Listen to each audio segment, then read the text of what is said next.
Hey tubers, continuation of introduction. In the last video, as a recap, we learned how to introduce your divorced parents without embarrassing either parties or yourself. And we also learned about introducing your parents. We also learned what happens, like I just got a blank moment, when you forget people's names. So now we're gonna go to the next one, which is people with titles such as doctors normally introduce themselves by their name.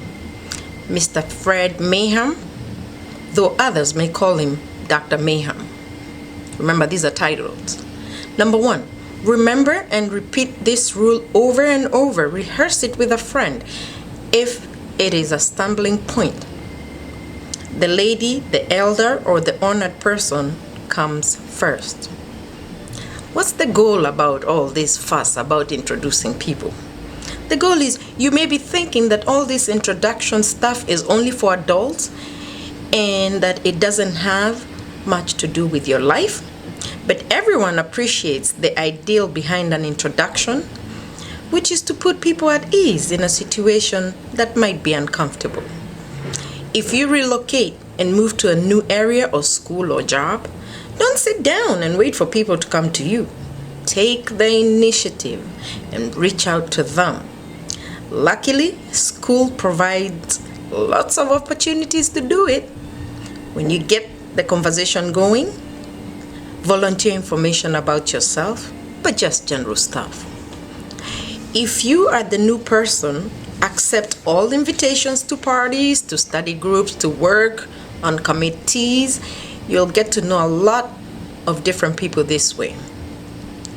Pick out a person in your class or your job who seems friendly and ask him or her for help, perhaps to show you how to use computer systems or where to get the best food in town, etc. This contact will probably lead to a feeling of friendship that you can both build on. Finally, don't assume that the people you meet intend to be unfriendly, like snobs. They may be so busy that they don't take time to get to know someone new. An extra step from you may be all that is needed. Introducing other people to one another will make the adults you know admire your courtesy and social skill. It will make other kids appreciate your generosity in making them feel comfortable. And that's a pretty good payback for such a simple thing. Practice old-fashioned courtesy. Stand up, especially if you are a man.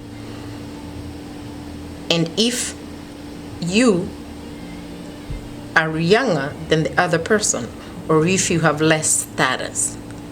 When you're introduced, use the person's title and last name, for example, Mr. O'Brien, until you're invited on a first name basis, particularly with older people.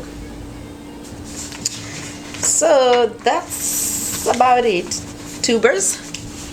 I thought I had some more information to share with you guys, but what I'm gonna do, I'm gonna take on to the next subject, which is shaking hands. And I hope these points are helpful to you now and in the future. Kichao.com. Happy Wednesday. Again, I'm listening to my music.